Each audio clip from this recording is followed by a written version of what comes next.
Hello, and welcome to episode 4 of my Leaders of the American Civil War podcast. Today we're going to talk about Richard Owen, Dr. Richard Owen. Well, you might be asking, why are we talking about Richard Owen? Well, he was the first president of Purdue University, but before he was a Boilermaker, he was an Indiana Hoosier. Richard Owen emigrated with his family from Scotland when he was 17 as part of his father's utopian experiment, which happened in the 1820s in Indiana. Of course, this utopian experiment failed. Richard served in the Mexican War as well as the Civil War with the Union. He was a prisoner of war, and he was also a prison camp commander. He was colonel of the 15th and 60th Indiana Volunteers. He was the Indiana State geologist, and he wrote some early works on the causes of earthquakes in the U.S. He lived in Nashville, and he taught at what is now Vanderbilt University. His life intersected with a number of interesting and prominent generals, including William T. Sherman, John T. Wilder, as well as Bushrod Johnson and Simon Bolivar Buckner. He surveyed the early Northwest Territory, which is now Minnesota. He was an everyday citizen soldier, just like so many hundreds of thousands who took part in the American Civil War, and that's what makes him interesting to me. As a side note, among the Scots that immigrated to the U.S., 50,000 of those fought in the American Civil War. In this episode, we'll discuss the Western Virginia campaign, which made McClellan famous. We'll discuss the capture of the Union garrison at Munfordville, Kentucky.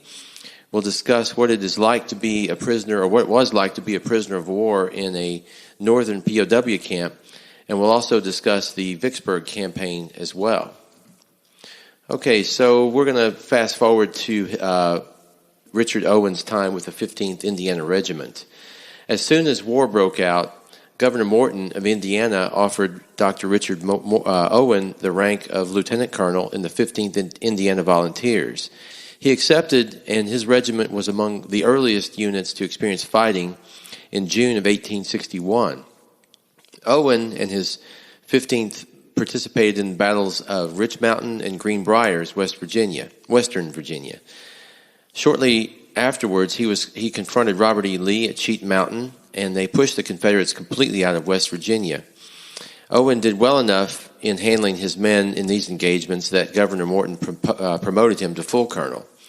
So let's talk a little bit about Western Virginia. The people of this area, the mountaineers, as they like to call themselves, were very much like the people in the mountainous areas of Kentucky and Tennessee. They remained loyal to the Union. Western Virginia had no plantations and had no interest in slavery. So when the Virginia Congress in Richmond seceded from the Union, these were among the many Virginia residents who did not support the idea. From Bruce Catton's "This Hallowed Ground" is the following. As far as Western Virginia was concerned, to be sure, the administration had very little to worry about. The people beyond the mountains owned few slaves and had no great admiration for the Tidewater aristocracy.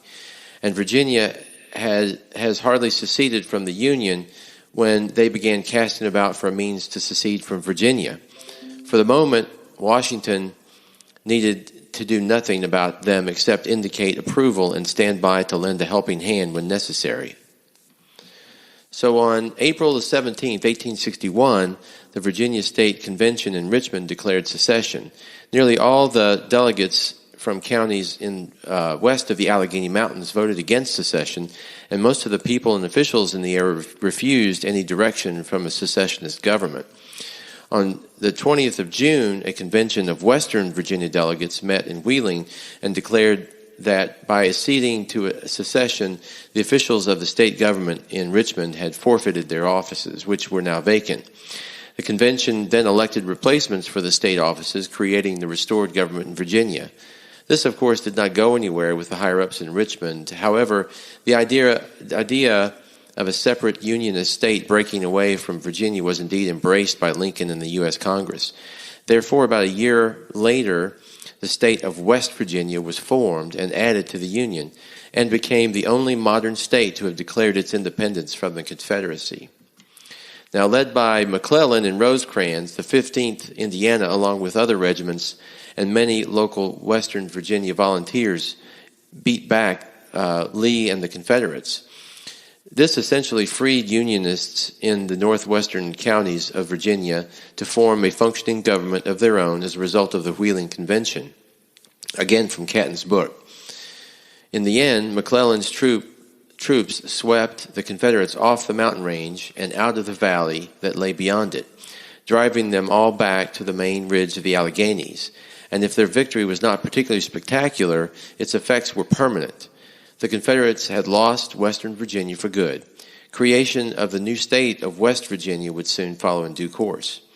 So on June the 20th, 1863, West Virginia was recognized as a separate state, and men from that state fought for the Union for the remainder of the war.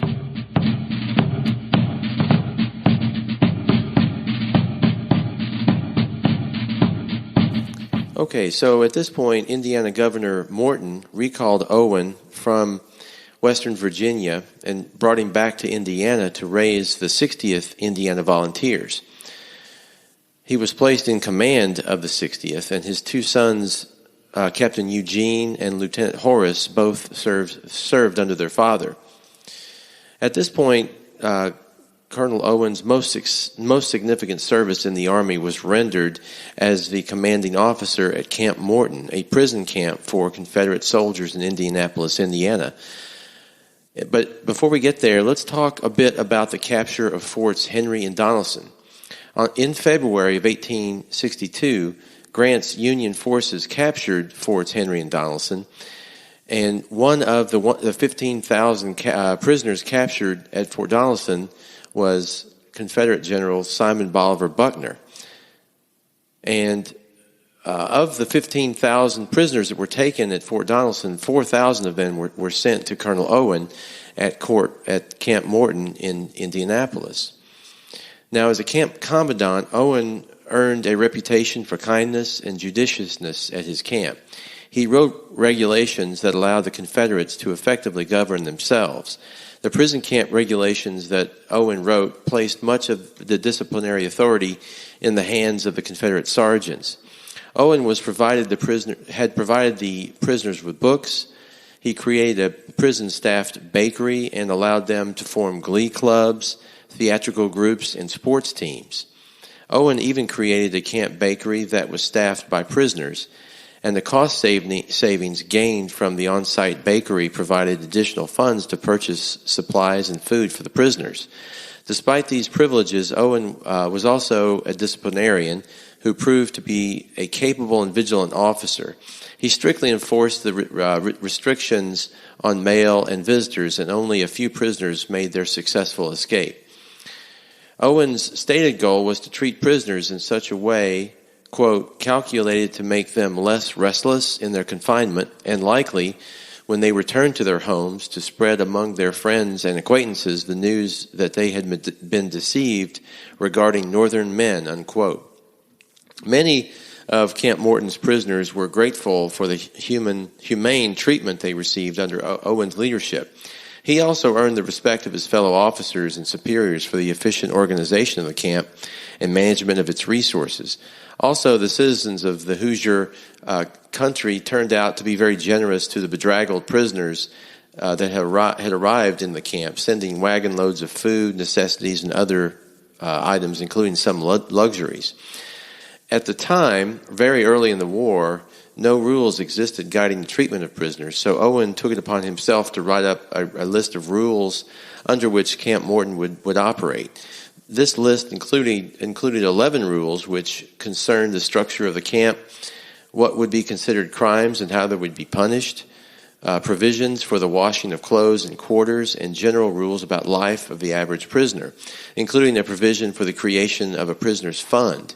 These rules reveal Colonel Owen's intrinsic faith in humanity and perhaps harken back to his father's days as a utopian idealist. Now, Colonel Owen's policies were communicated to the Secretary of War, Stanton, who commended them highly and ordered that other camps should be managed in the same way.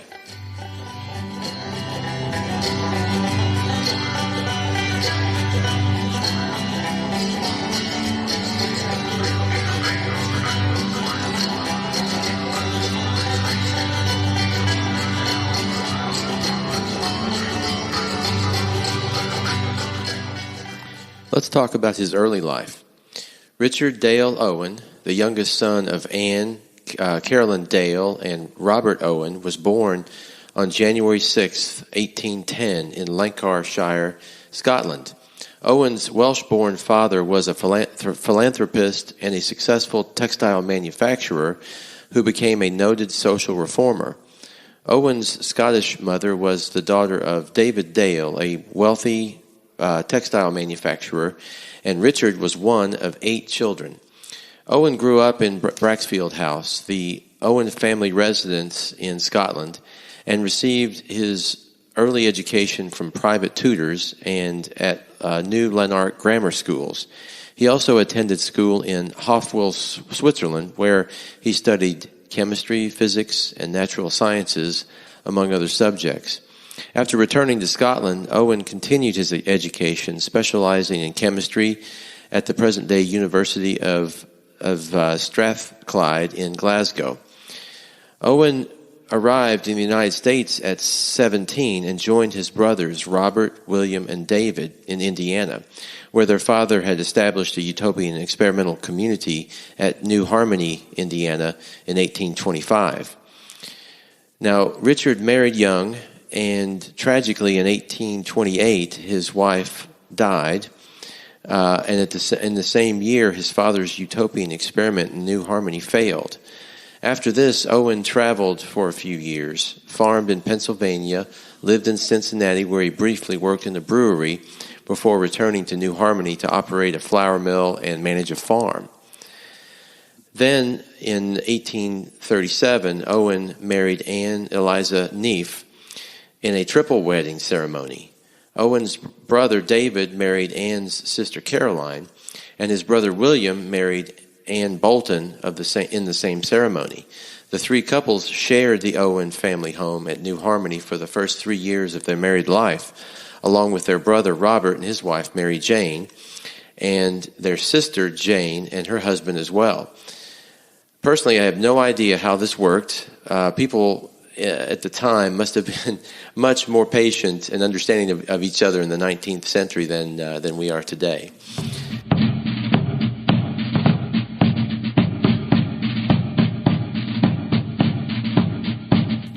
In 1847, Richard Owen served for almost 2 years in the Mexican War.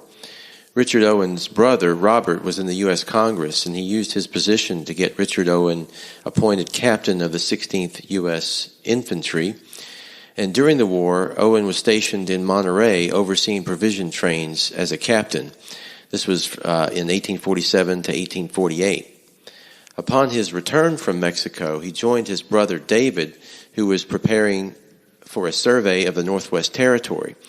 And during the summer of 1848, the expedition mapped the region along the southern shores of Lake Superior and in the northern Minnesota as far as the Lake of the Woods.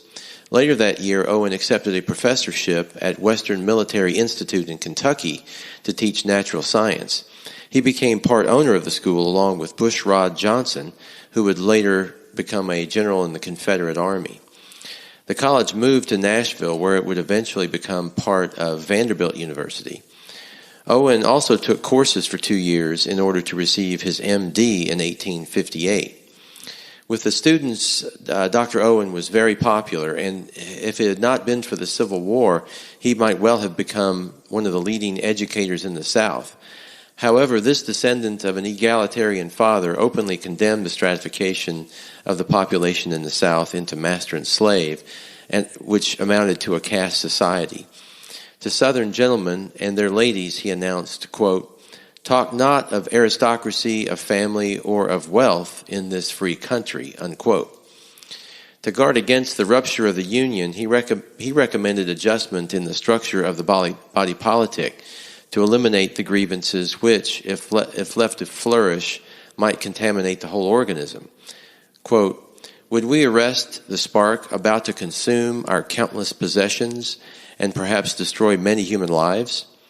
We must take it at the beginning, when the breath of a child could extinguish it, not when the raging elements have been fanned to a fury during the unnoticed hours of the night. and now send to the starry vault a lurid glare that strives to emulate heaven's radiant luminary, but only renders the surrounding darkness deeper, unquote. Unless sound counsel prevail, he foresaw, quote, a fierce civil war in which the horrors of Delhi would be surpassed. For here the curse of Cain would be realized, brother butchering brother, the bullet of the father reaching perhaps the heart of his only son, unquote. Unfortunately, his impassioned appeal was given no more consideration than was accorded other equally sound warnings. Prior to the outbreak of the Civil War, and largely because of his anti-slavery opinions, Owen resigned from his position in Nashville and sold his financial interest in the institution in 1858. After leaving Tennessee, he returned to New Harmony, Indiana, to work as a surveyor with his brother and succeeded him as the state geologist when his brother died. Owen authored several scientific works at this time, which included geological surveys of several U.S. states.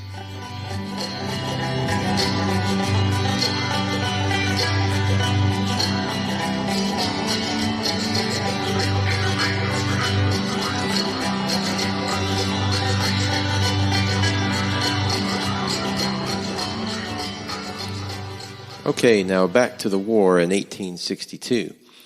After setting up Camp Morton and running it for a few months, Colonel Owen was sent back to the front.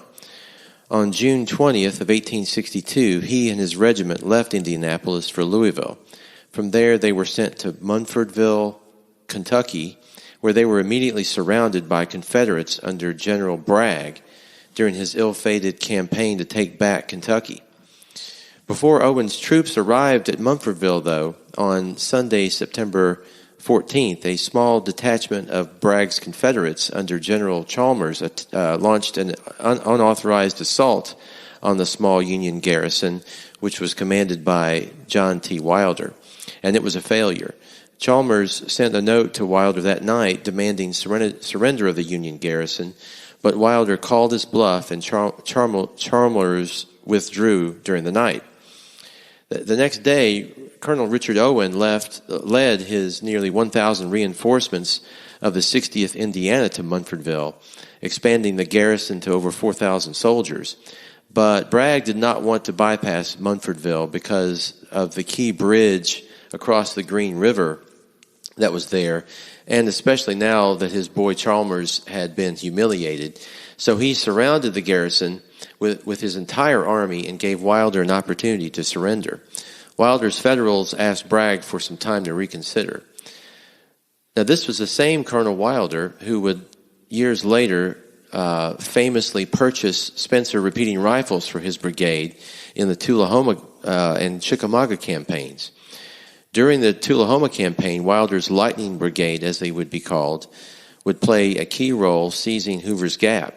And just before the Battle of Chickamauga, Wilder's brigade would play a crucial role at Alexander's Bridge on September 18, 1863, to prevent the Confederates from flanking the whole Union Army that day.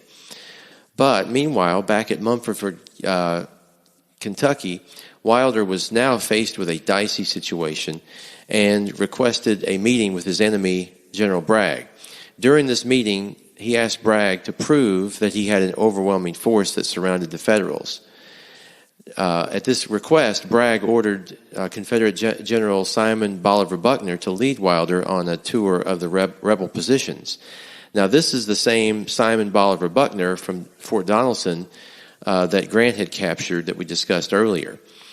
In fact, he made Ulysses S. Grant famous because he was the recipient of Grant's unconditional surrender letter at Fort Donelson, which the Northern papers raved about and gave Grant the nickname Unconditional Surrender Grant. Grant was unknown up to this point, but now he was famous. Now, Buckner then surrendered his entire 15,000-man force to Grant, and many of those soldiers ended up in POW camps, one of which was Richard Owen's camp, Morton, in Indiana. By now, hopefully you can see where this story is coming together. Now, Colonel Wilder was not yet a professional soldier, but he was very smart and resourceful. So he asked for Buckner's advice as a gentleman. Buckner was taken back and replied, quote, "This is not how wars are fought," unquote. But Buckner had a reputation as a gentleman's gentleman to uphold, so he gave Wilder his honest advice that his situation was indeed hopeless and he should surrender the garrison. So that's what Wilder did. Therefore, at 6 a.m. on September 17, 1862, Wilder led approximately 4,000 soldiers under his command out of Munfordville fortifications and surrendered to Bragg. This included Richard Owen and his 60th Indiana Regiment.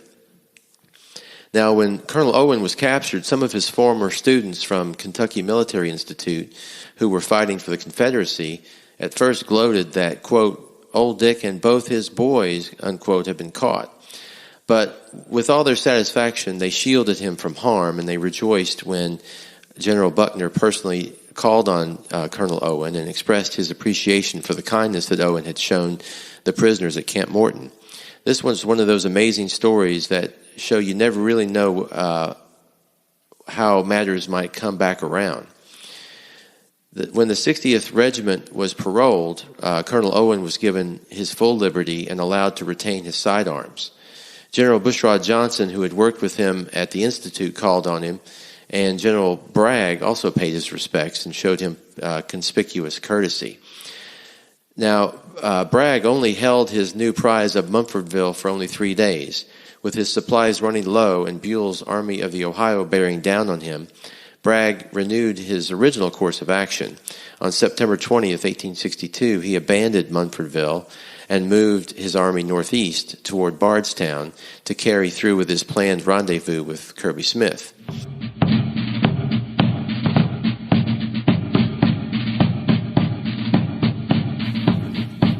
Okay, at this point, Colonel Owens and the 60th Indiana were transferred to Mississippi to serve under Sherman and Grant.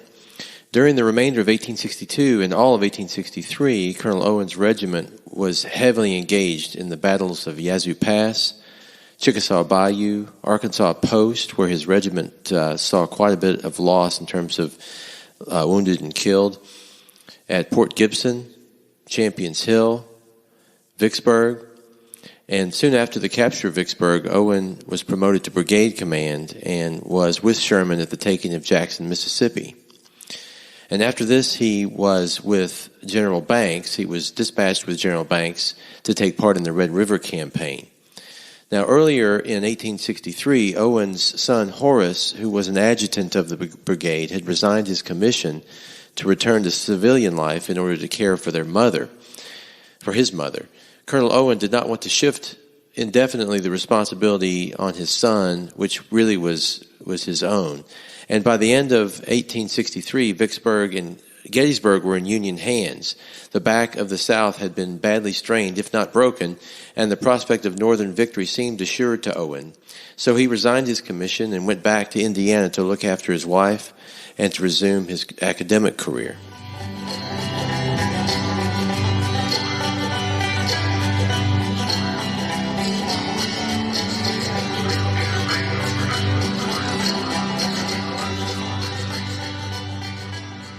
On January 1st, 1864, Owen became a professor of natural sciences at Indiana University and moved to Bloomington, Indiana. He retained the position at IU for 15 years until his retirement in 1879. In addition to geology, Owen taught chemistry, language, and natural philosophy. Owen also sold the university a collection of stones and fossils and soil that his family had collected.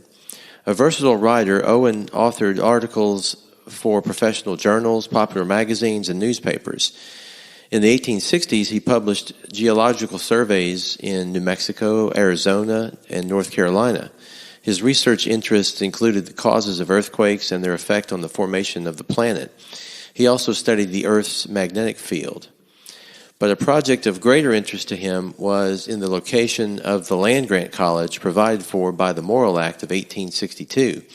He had not been at Indiana University 1 month before the faculty passed a resolution designating President Nutt and Professor Owen, quote, a committee to attend on behalf of the faculty to securing, if circumstances permit, the establishment of the proposed agricultural and normal school in connection with Indiana University, and report from time to time, unquote. Originally, this new planned school would be affiliated with Indiana University. Instead, the state used the appropriated funds in 1869 to create a new school near Lafayette, Purdue University.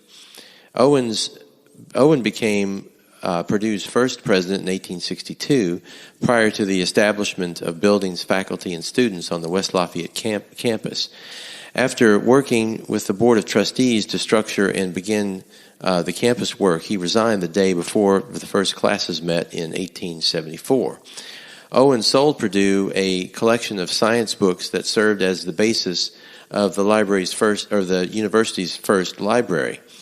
After his resignation as university president, Owen resumed teaching full-time at Indiana University and served as curator of IU's museum on the Bloomington campus. He retired in 1879, and in March of 1890, at the age of 80, Dr. Richard Owen died of an accidental poisoning. Owen is buried in Maple Hill Cemetery in New Harmony, Indiana, where his epitaph reads, quote, "His first desire was to be virtuous, his second to be wise," unquote. Buildings named in Owen's honor are erected on Indiana University's Bloomington campus and at Purdue University's campus in West Lafayette, Indiana. And after the Civil War, Camp Morton's former prisoners held Owen in such high esteem that they collected funds and received permission to erect a monument in his honor.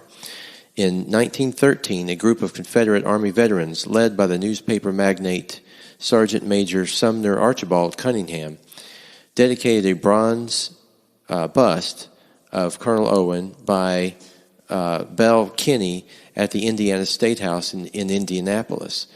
The memorial commemorates Owen's, quote, "courtesy and kindness," unquote, towards the Confederate prisoners who were held at Camp Morton in Indianapolis during the war. A replica of the bronze bust of Owen was placed at the Indiana Memorial Union on the IU campus in Bloomington. Okay, join me in my next episode in which we will discuss Confederate General E. Porter Alexander.